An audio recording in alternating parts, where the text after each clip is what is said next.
It is the 16th century. All Japan is at war. Feudal warlords called Big Names, rising from the Night Caste, have carved the nation into warring states. Chivalric virtue, Buddhist moderation, friendship, and loyalty fade and fall before the hunger for conquest and glory. The grand prize? None other than Japan's unification under a single master. And then, perhaps all of Asia is next. Thousand Arrows is the story of knight commanders, Buddhist teachers, spy masters, peasant revolutionaries as they establish themselves and direct the course of history. Thousand Arrows, published by Galileo Games by Brennan Taylor and James Mendez Hodes.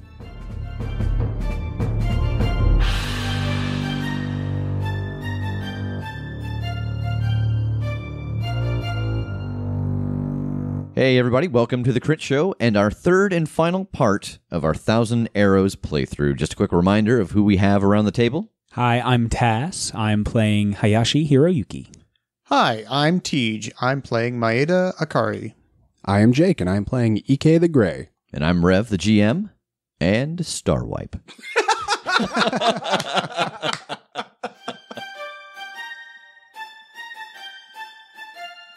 So, Hiro, you are sprinting down the hallway after finding that Akechi's room is empty and that all his forces are missing. And it takes you just a few moments, and you are back in the main hall. He's gone. Akechi's gone too. He's moved faster than we expected. We need to act. What do we do?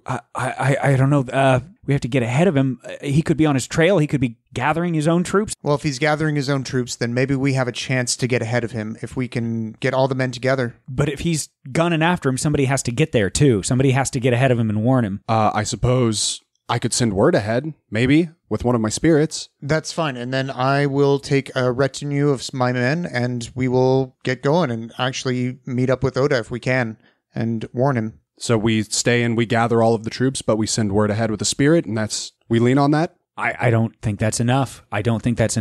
Somebody needs to go. Okay, perhaps one of you can stay behind and rally the troops, and one of you and me can take off. I don't have any enforcements to bring. How long do you think it'll take to rally your troops? Mine? How long does it take to gather up 50 pieces of paper? Yeah, hold on.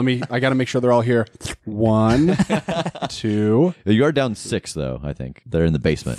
42, 43, 44. All here. All right. He's ready to go, man. Did we establish that my papercraft spirits, they can't possess the paper and move their own lamp, right? No, I think that if they are, it would be difficult, but I think that if you make a paper frog, it can do what an origami frog can do. Okay. Well, because we established that when they're outside of the paper, they still adopt animal aspects. Correct. Or they're invisible and incorporeal, but it can be kuboed. Yep. Okay. I want to make a bird and send it to that temple to warn Oda. Like, I want to craft up a bird and tell it, like, he's in danger. Let him know that he's in danger and there's going to be an insurrection, and see if I can send it to the temple, because I think it'll travel faster than any of us. Yeah, I don't think that's a problem. You can send one of your papercraft birds. It's a what? It's a dove. A dove. I'm going to have you roll Void to see if it gets there. Even though it is inhabited by a spirit, it's also a piece of origami paper. It's got a long distance to fly, weather predators, origami hawks and stuff. Mm-hmm. I'm going to send another origami owl with it to defend it. So roll Void. Hell yes, that's a 12. So you let this dove off into the night, and you are sending it to the temple? Yes. Okay. I think a bird can travel faster than... Can a dove fly faster than a horse? Yeah, horses can't fly. Yeah. You're the worst. I'm trying to decide if I want to tell it to follow the path to the temple in case they get to him before he gets to the temple, or to just send it to the temple, because it will definitely get there faster being able to not have to follow a road. But if they got him early, that would be trouble. That's good. Yeah. I am going to create an origami dove and send it ahead with word for Oda that he's in danger, and danger is following immediately behind him in the form of Akechi. But there is no message in the actual thing, just the spirit knows that, and when it gets there, either it's supposed to tell him or it's supposed to let me speak through it so that I can tell him. Okay. And I'm getting my bannermen ready to ride hard and fast to reinforce Oda along the road if possible. Before we left, I would leave a paper cricket with Akari, so that we have the ability to communicate with him. Oh, all right. Cool. Ancestral walkie-talkies. That's right. I will put this little paper cricket into like a little paper cricket cage and have it just hanging on my belt. It's good luck. Yeah, it is. I'm going to tell my section to essentially follow Akari's lead so that they, in theory, show up with the rest of the army and meet up with me, who is going to ride ahead. I want to essentially think speed over group, over army at the moment. I want to make sure that I'm there and can assist Oda in any way that I can. Okay, so Taz, I'm actually going to have you roll Order the Troops. Oh. You're giving them a command. You want them to get to a location. I don't really think that you can give your men over to someone else. Why don't you read that for us? When you command your section to achieve an objective, roll with water to fight alongside them, fire to give them orders and hang back. And on a hit, they execute your orders to the best of their ability. PCs may either follow your orders or disobey, and that disobey is, kind of its own move. Okay, so you'll be rolling with fire because you're sending them out by themselves. Exactly. Okay. And so then what are the mixed results for fire? Those would be your orders are partly misunderstood or confused. Mm-hmm. So they follow Akechi instead of Akari. The names are too similar. Oh, goodness. Some danger or temptation distracts your troops, reducing their efficacy. Or an officer or other important individual is wounded, captured, or slain. Oh, so Akari, since they're going with... Yeah, probably him. Pretty much whatever happens here. Don't you do it. Your bone suit. Okay. Oh, no. That's a 6. Get experience points. I do. You do get an experience point. All right, so you give your instructions to your men. You mount up to ride off with Ike, and Akari gets his men ready and will be able to leave within a couple of hours. The camera cuts to Lord Oda on the road. It is dark out. He was possessed by this idea that he needed to get his nephew buried. He was never planning on going home, not when he's this close to getting more land, so he plans on giving the proper honor to his nephew's body and then returning to the battlefront. And this was the closest place with a temple that he felt would honor his nephew. He sits inside of his carriage, looking at a medal that had been pinned on his nephew's chest, when a small paper bird flies in the window of his carriage and lands on the seat next to him. And you get a sense, Jake, it is present and can talk to Oda. Okay, I will speak through it, and I will say, Lord Oda, it's me, Ike the Grey, the keeper of the shrine at Sanctuary. I know that we don't know each other well, but I hope that you will heed my warning. You're in danger. Lord Akechi has pursued you. He intends to usurp you and kill you. Please proceed with caution. Make yourself defensible, because danger is coming for you. Roll show them how you feel.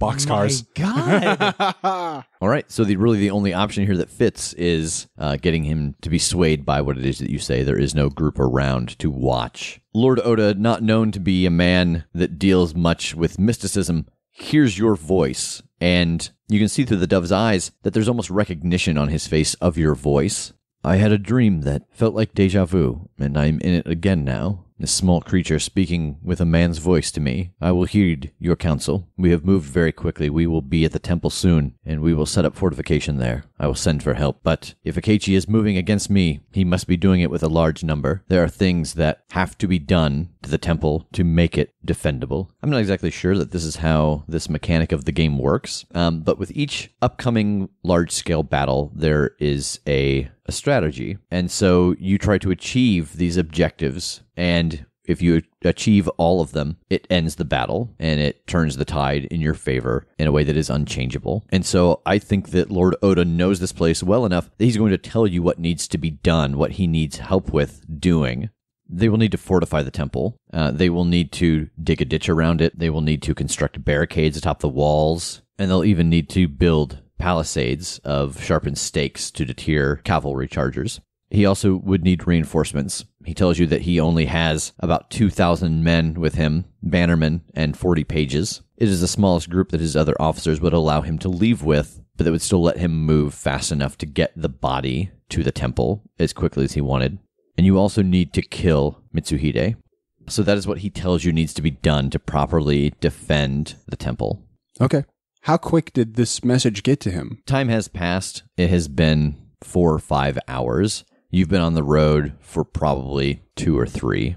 Okay. Well, I would let him know that reinforcements are on the way, but like they're behind us. Like we're this far behind you. We wanted to act quickly in case this message didn't reach you, but Akari is rousing his men and Hero's men are in tow as well. At least they will be here as quickly as possible. Okay. Like at the very least, we have already taken part of the action you want. We're doing something. Yeah. And I will now take more of the actions you want, So he gives you these elements that need to be done to defend the temple, and he says that he will be expecting your arrival, and if you could let the others at Akari's castle know. Then I will talk through the cricket back to Akari, and I will let him know we got a hold of Oda. He believes us.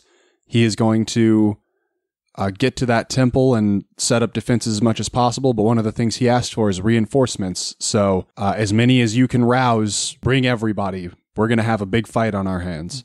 Did Oda actually leave part of his army still at our castle?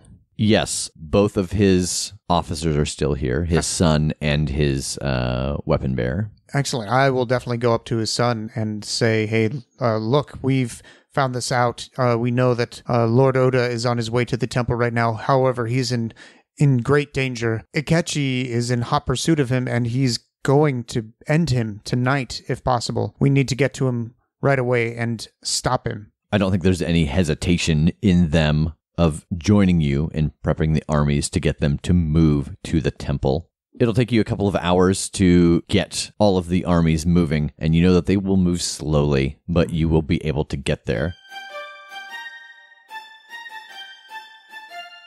We find ourselves at the temple. A couple of days have passed, and Oda's forces, led by Akari, have arrived to reinforce the small retinue led by Ike and Hiro. You have not had the people present to fortify the temple as of yet, but you have obviously obtained these reinforcements, and you still have to deal with Akechi. As the men get into the temple and set up their tents, and they start talking about defenses, you hear in the distance a horn. You can see the banner of Akechi in the distance. He has a very large retinue with him. He looks to have over 13,000 people with him, knights and foot soldiers, some of them on horses. He has his 2 sons with him. You see Lord Akechi's army slowly surrounding the temple. You know that the 2 things that need to be done to secure Oda's safety are fortify the temple and kill Akechi. So you have at your disposal your 2 armies. The thing that needs to be done yet is dealing with Akechi and fortifying the temple against this attack. What do you want your men to do?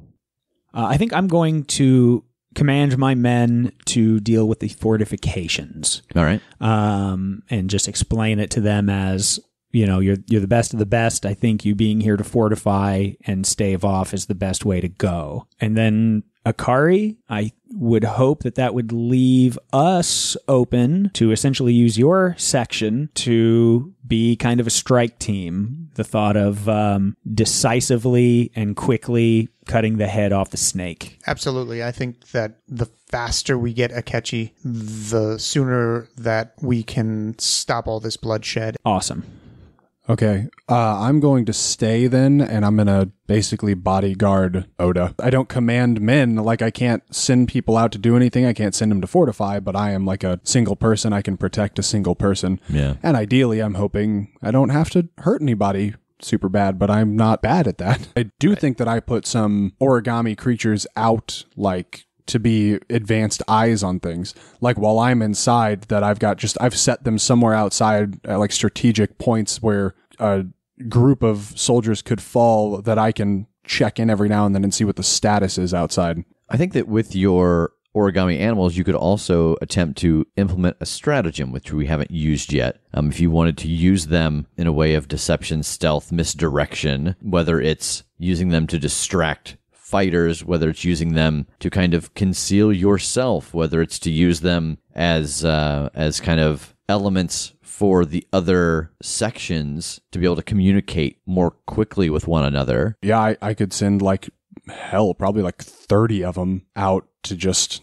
cause chaos and wreak havoc and try and fly in people's faces and try and spook their horses and whatever in hopes that it clears an easier path for those guys. All right, so TJ, you are going to roll command the troops with water. Tass, you are going to roll order the troops with fire.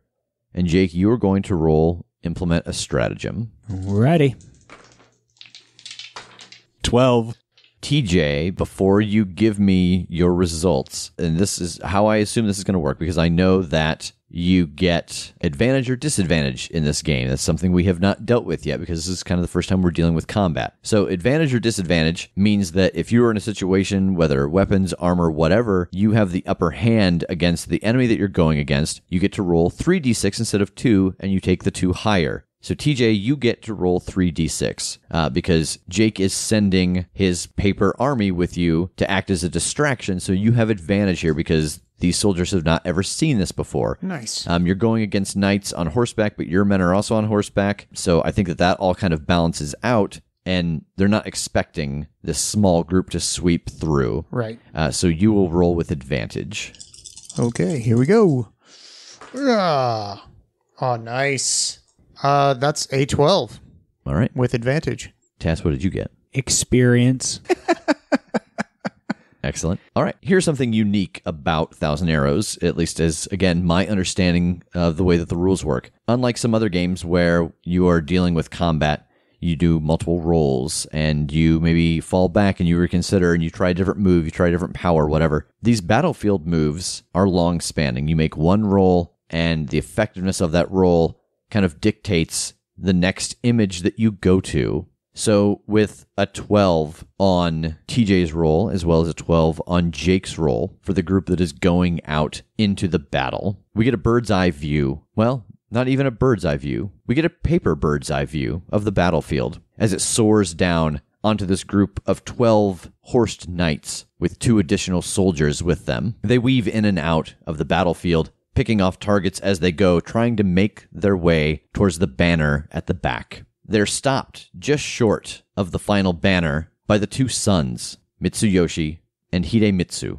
Both of them stand with their weapons drawn, their units around them. You will not get to my father without going through us. We are here to do what needs to be done for the good of the people. You, and he points to you, Tass, Hiroyuki, you are known to us. We know of the good you do on the battlefield. We know that you are loyal. Because we are loyal, we feel it. You must take this time now to be loyal to your country, not to a madman, a vindictive man. Do what is best for your people, not just your unit. Tass, roll resist or indulge your attachment, trying not to give in to the ideas that they are speaking to you about loyalty not being blind, that loyalty is to the state, is to the people, not to a man. So, in this case, what are you afraid will happen if you fail? Like if you were to do poorly and be swayed by them, what is the thing that you think would happen? I think that I know too much about Akari and his ambition and how stubborn he is, that if I decide that I do agree with these men, that I'm going to have to kill Akari. Okay, roll your bond. Okay. Oh my God. I'm so nervous. I am too. You fail, that means you hold, Oh wait, right? fail is good, right? Oh yeah. Which way does this go? Yeah, that's a 6. I think it actually goes against you in this case. Okay, on a hit or on a miss, you hold steady. Oh. Yeah, so you maintain your attachment to Oda. Okay. Wait. Oh. Roll with disadvantage. Oh. Because they're playing against your loyalty. All right. This die is literally the color of Hiroyuki's armor. So let's see how this goes. Technically, Also, you're rolling with advantage. I was about to say, interesting, this disadvantage is taking the higher number. Yeah. Because you're trying to roll low. You're trying to roll low. Right, Yeah. right. And I do. Nice. And I do. All The right. only time I've ever been excited about Snake Eyes in my life. Does he get experience for that too? Yeah. Yes. That's awesome. You're able to resist their strong speech about loyalty and about what it means to protect the country as opposed to protect the ideas of a man on the throne. I'm sorry, but my loyalty is to the people in the country, and your father is just terrible. He means well, but he's going to get more people killed than he is able to save, and so I'm going to end him. Good luck finding him, coward. Oda's already dead, and he challenges you to single combat. Okay. And just so you know, them attempting to sway you and the challenge to single combat are both martial reactions to your 2 failed rolls with your army. Oh. That's not something we get to talk about, but on the Game Master side, I have a list of martial reactions and social reactions that when someone rolls a 6, I get to choose from later on to use as an effect against them. And so the son of Akechi, Mitsuyoshi, has challenged you to single combat, and then the previous attempt was to try to convince you to betray and join them. I like that. Ike, you are with Oda, and he is talking about how he is very saddened by the loss of his nephew and now the chaos that it has caused, that he realizes he was running hot at the time and that there was no good outlet for him to deal with the loss of his nephew but to blame the man who was there that he believed caused it. As he kneels next to a paper lantern that you had seen him craft earlier, that he was going to send off tonight in honor of his nephew, an arrow pierces through the lamp, and you hear a familiar voice from behind you. I was hoping I would find him here alone, so that I could deal with him on my own. I see you betrayed me, Ike. And you turn, and Akechi is there. Akechi has the move to suddenly appear out of nowhere. What? Well, that seems imbalanced. So he is also stealthy and able to sneak through the line unnoticed. Akechi, please, don't do this. I've heard your side. I've seen into your heart. I've communed with the spirits. I know what's happening here. And I know that Lord Oda, moments ago, expressed his regret for how he's treated you. And I know that you don't want to throw the entire country into war over this. I'm sure you can resolve your differences. Please, it is not too late. We have not gone too far. Don't do this. It almost seems like you don't know Lord Oda at all. Do you believe that if I were to surrender, if my men were to surrender, if all the people who have lent me men were to surrender, that every single head would not be on a pike by evening? I want to look at Oda and see how he reacts to that. Is it like a, I would never, or is it like a, you're goddamn right? Just what's the look on his face? There isn't even a look on his face. He says, he is correct. There is no leadership in this country without strength. If a rabid dog bites at you, you do not take it in. Okay. Then I'll look back to Akechi and I'll say, I'm sorry, I know that you mean well, but you lack the means, and Oda doesn't. And if I have to choose a side, then I've chosen, and I will put myself between him and Oda and essentially raise my fists.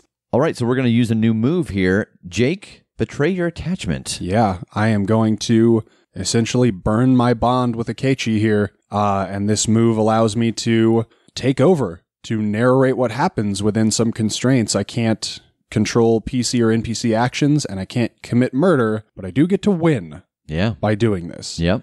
Wow. So I think that a fight breaks out between us, and he is, trying to attack me and trying to get to Oda, and I'm kind of sidestepping and manipulating his direction.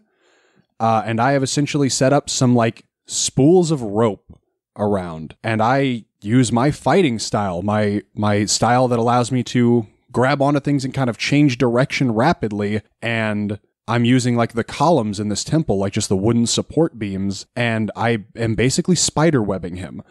As he tries to take a swing at me, I swing around something with a piece of rope in my hand, and I use it to bind him up some.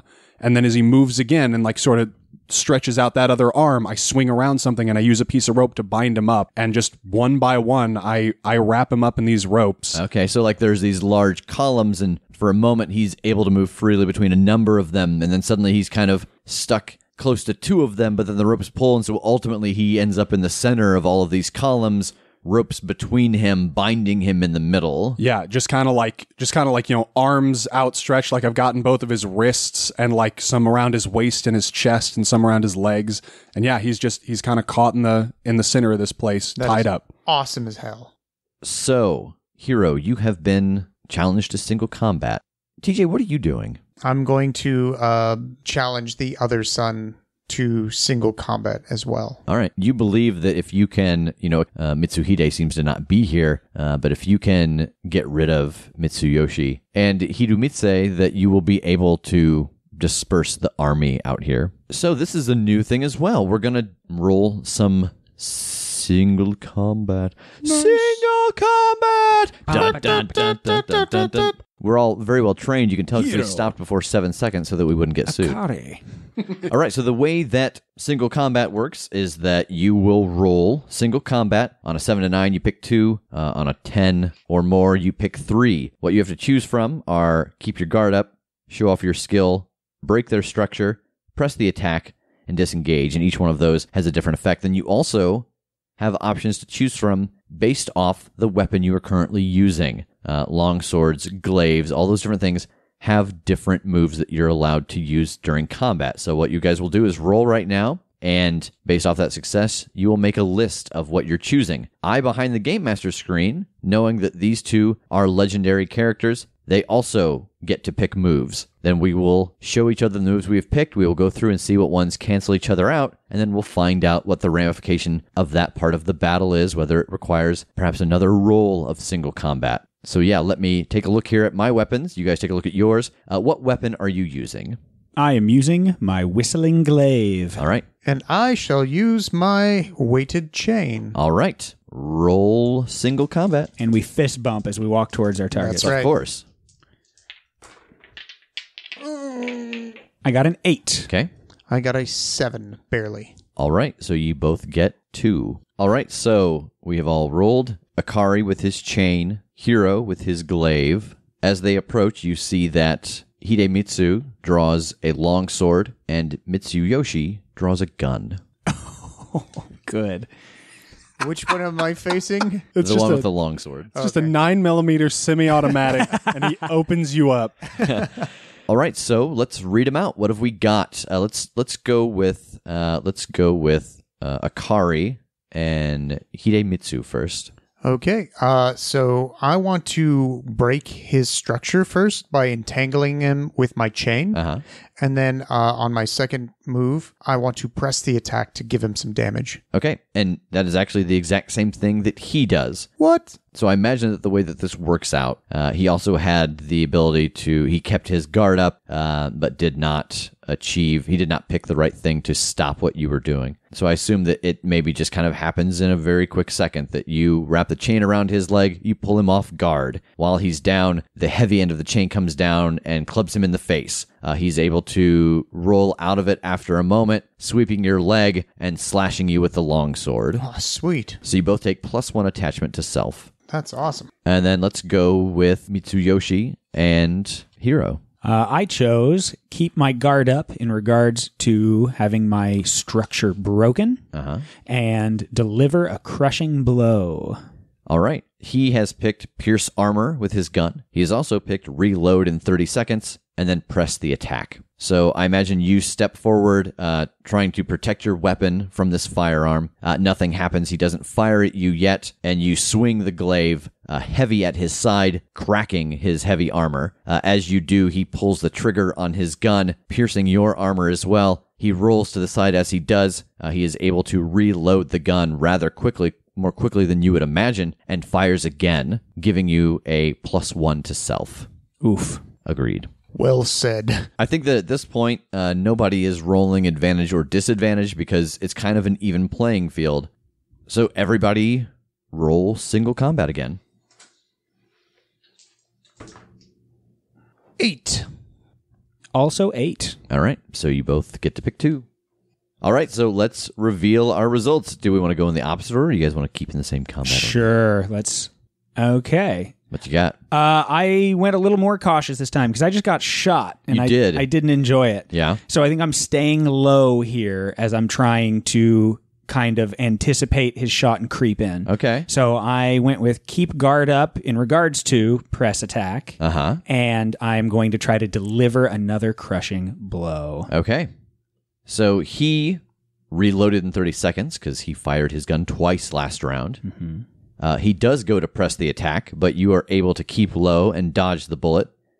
You deliver a crushing blow to him, dealing +1 self to him, and then he actually disengages from that hit and takes a step back. Oh. Let's go to Hidemitsu and Akari. I decided to go a pretty practical route. I wanted to press the attack, Okay. and then I wanted to guard against a press the attack. All right. So he keeps his guard up against press the attack.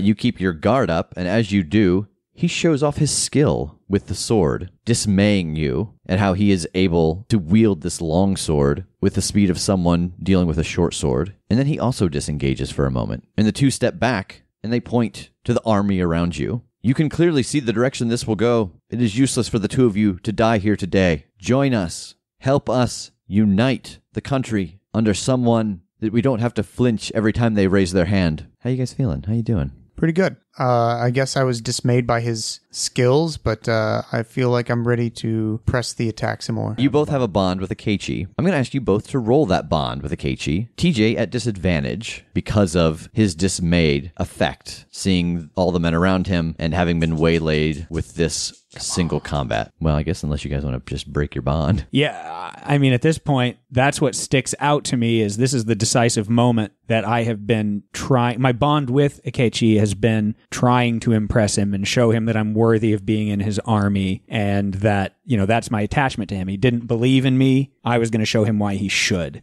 And now I don't care. TJ? He's another stepping stone in my way to the top. Yeah. So I think that getting rid of him is probably just the tops All right. now. So I think with your guys' permission, you guys are in this single combat. They have disengaged, and you both realize that your connection to Akechi is nothing. You are both willing to break that bond with him. And I assume that it probably doesn't happen too often that two people break a bond at the same time and take over that narration. So what I might do is, with your permission, do a little bit of narration for the two of you to show how you are victorious together. I dig it. Fair enough. All right. So you stand amidst this army, the dozen soldiers on horseback backing you, armor blown out from a gun, cuts from a longsword. These two brothers asking again for you to join under the banner of Mitsuhide. You feel a small vibration at the tiny cage hanging from your belt. The paper cricket squeezes from between the bars and hops in between you and the two combatants. And the spirit from inside of it comes out, and you see this small fox made of mist. And it looks at both of you, and it looks at the two combatants, and it sniffs the air, and it starts to spiral. And for a brief moment, you see a vision of another place. It's inside the temple, and you see Akechi tied up between all of the columns. He has been roped up, and you are able to see Ike in the background, and Oda is there, and he stands, and he walks over, and he's speaking. You can't hear what he's saying, and in a flash, he draws his sword, and Mitsuhide's head falls to the ground. The spirit goes back into the cricket, and you see that there is a bloodstain on the paper of the cricket as it hops back into your cage. The two brothers are terrified. Neither of them deal well with magic, with the spirit realm, but they had done enough to be uncertain if they should attack a place like this temple. And it seems that the temple has given them this vision, and they both lay down their arms and surrender. Inside the temple, we see Ike, probably a little uncomfortable, as the head of this would-be leader rolls to the ground, the blood from it going onto the small dove. As the blood touches it, you can see that the dove has some strange pulse of energy reaction, and there's a flash, and then it's fine, and it flutters over to you, into your hand. Is there still blood on it? There's not. The flash happened and the blood is gone. Okay, well, I didn't love seeing that happen. I imagine that is the head like at my feet. It's pretty close, yeah. I move somewhere that my back is to the body and the head, so I don't have to be like looking at it. Okay. Well, Lord Oda, is that it? Is it over? Should we put out the word that Akechi's defeated and... Yes. Tell them to sound the alarms. No one else needs to die here today. I'll go do that. The camera pans out from the temple, and we hear the horns blaring, and we see rows and rows and rows of soldiers lay down their weapons. The two of you stand with these 12 soldiers that had managed to carve their way to the back of the army. You are surrounded by thousands of soldiers who are now laying down their weapons and kneeling on the ground. This image fades, and we're left in darkness. And then in the darkness, we hear water dripping again. We can just barely see the faint glow coming from the 6 origami flowers around what used to be the location of the well in Akari's castle. There's a small pulse of light that emanates from the ring, and when it fades, we can see that one of the 6 flowers, left to act as protection from the spirit in the well, has turned to ash. All right, so that is the end of the adventure. Congratulations, boys. Woo! You saved Oda, and you stopped Akechi with a very minimal loss of life on either side. The war between the two sides was really over pretty quickly, with really only the death of Akechi. What's really funny is that none of us actually killed him either. It's true. Yeah, it was all Oda. Yeah. Jake kind of set the trap. Oda just had to stumble over and swing the sword. Yeah, I was a little insulted that Oda didn't help at all. Big bad military leader of the country, man. But no, he's just like, I'm going to just chill here. You dance around that guy. Hey. And I was like, okay. I mean, that's on you, though. It was your narration. It's true. You guys could have had a baller team up. Well, but you can't dictate NPCs' actions. You can't dictate their deaths. Well, fine then. Let's go back and redo it. I want me and Oda to do some sick, tag team combat. Actually, what happened was you made a ring around those pillars and you tag team, wrestled him. Yeah. Oh, I see. I danced the rope around until it was a ring. You'd tag him in, and you kept doing your special moves on him and stuff. He handed me a ladder. All right, so one of the nice things about this system is that if you are successful in a big battle, which you guys were, you defeated the other army, you automatically advance. So everybody gets to level up regardless of what your current experience is at. Sweet. Yeah, sweet. So what are you guys going to take? I decided that I would like to really max out my character because he's already got +2 earth and +2 fire. So with my experience, I'm going to advance to +2 water. Oh, damn! And Yeah. remind us, what does water affect again? It affects your combat, basically. Okay. So any kind of martial act that you take is based off of the water. And so now I'm not only good at earthly things such as commerce and just material things, and also I'm passionate, really, really passionate, but I'm also a passionate fighter now. All right. Okay. Wow, so you're decked out with 3 +2s and 2 -2s, aren't you? Oh, no, or you have your wind is just a -1, I guess. -1, Yeah. -2. Still, though. Yeah. Take the wind out of Man. my sails there, bro. I think you got that from battling next to me, and you saw kind of some moves. Yeah, I definitely agree with that. Yeah. I think that you got bolstered by not getting shot with a gun. You're like, well, at least I'm not that guy. I guess I'm pretty good. At least my armor, that really nice armor that I bought him, isn't broken. Oh, wait. It is. I did have that very real moment too when you describe these, and we get down off the horses and get out our weapons. We're like, yeah, let's 1v. He's got a gun. Yeah, that was Which I think is the appropriate response. yeah, that was one of my favorite moments of the whole thing. It's just okay, I pull out my rope chain, I pull out my glaive. Okay, he pulls out a whatever, and he pulls out a gun, and it's just oh shit, yeah, we're at that point in history, aren't we? I brought a knife to a gunfight. Good. With Yeah. my modern style brain, I'm thinking clock 9. Yep, that guy's packing. All right. Well, and Pulls out a actually, Desert one of the Eagle. things that they say, whenever they had talked to us about this game, he always referred to it as gunpowder and betrayal. So I think just from that encounter, what I'm going to take from my list is command an additional section from one of my play sheets if one is available. So that whole strike, that decisive strike through the battlefield with the horses and the cavalry just went so well that I think I'm hooked on that. So I'm actually taking from the Oda clan list the horse guards. So I think that would be something that I would start using to supplement my own team in battle. like maybe this was almost part of a promotion. Like, yeah, I was just kind of a sergeant on the ground level before. Now I'm a captain because of just how well that went. Yeah, and I think story-wise, Mitsuyoshi had the same group that TJ had. I think that you get those men. They were there watching the battle. They saw the gunfight. They saw you stand up against a gun. You know, they are defeated. They are still technically part of Oda's army. I think that group volunteers to back you now after they saw you face down their leader. I love that. Okay, very cool. For my advancement, I decided to get a new move from your allegiance or role. I'm taking a move from my roll sheet called Divine Entertainer. When you commune with the spirits via ritual dance and song, on a hit, add Invite a Spirit into you to your choices. The spirit speaks to you in your mind and may tempt you to follow its whims. You must successfully endure with void to resist such urges or to banish it from you. While it rides you, you may increase yourself by 1 to draw on its power and use a move you don't have that's appropriate to its nature just this once. What? If you would obsess while the spirit rides you, replace the usual obsession with this one. Special obsession, possession. Why didn't you dismiss the spirit when you had the chance? Now you ride along with it, not the other way around.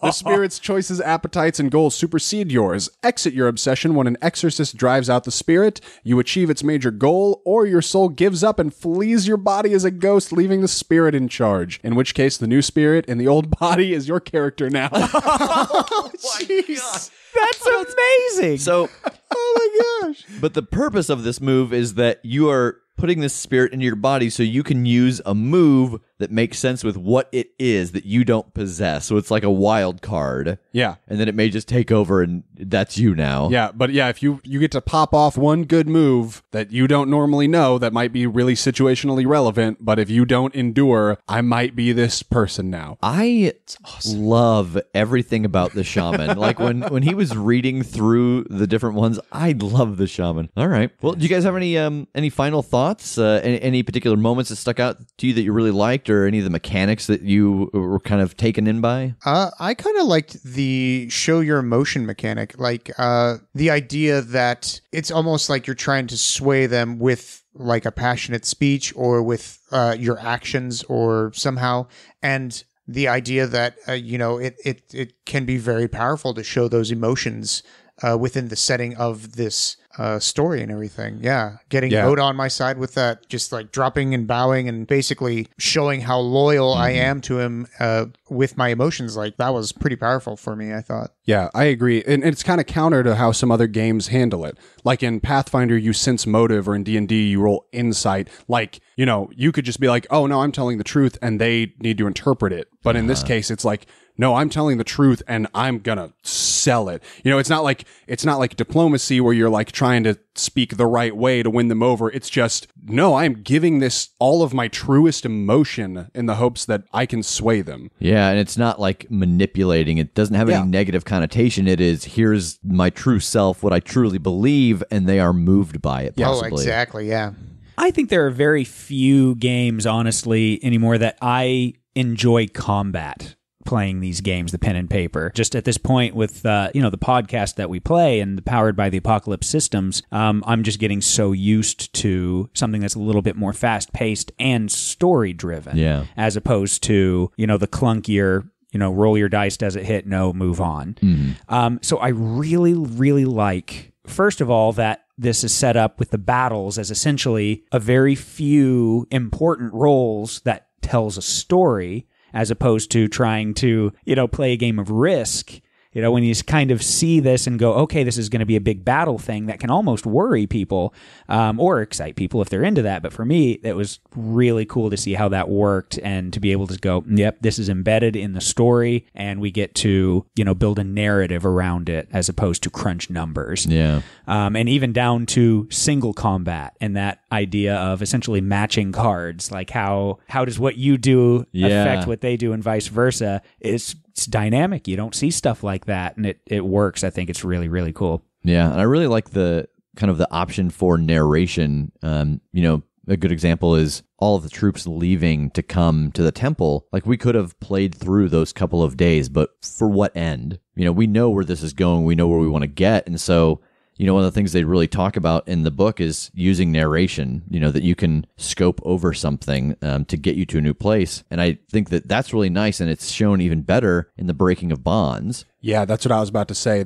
I am a sucker for that you can do a big action and the player can just say what happens for a second. Yeah. Like, that's great. That's not an opportunity you get very often in these games. Yeah, and it's really cool because I think that, at least for me, the fact that you had made this fighting style that was supposed to be non-deadly, like, I don't think we couldn't have planned it better for you to break the bond with Akechi and use your fighting style, because it says, specifically you can't kill someone, you can't, do a murder, and you didn't, but it still had you win, and you used your specialty fighting style. And yeah, I thought that was really a really cool moment of an example of a broken bond and what it can do to the tide of battle. Oh, absolutely. All right, well, I think that is everything for our playthrough of 1,000 Arrows. As we said at the beginning of this game is in its alpha stages. There are some mechanics in this game that we may not have done properly. We kind of made some judgment calls. A lot of times we may have applied the rule of fun, and also times there may have been sections that weren't yet quite complete. Again, this game is in development, but if you would like to find out more about 1,000 Arrows, you can go to GalileoGames.com as they go through their fundraising and their beta process and their launch to get an advanced copy of the book. Again, we have been The Crit Show. You can find us at TheCritsHowPodcast.com, where we play Powered by the Apocalypse games, and we are currently focusing on this first season, Monster of the Week. Again, around the table, we have Tass. Tej, Jake, and I'm Rev, and this has been a real Crit Show.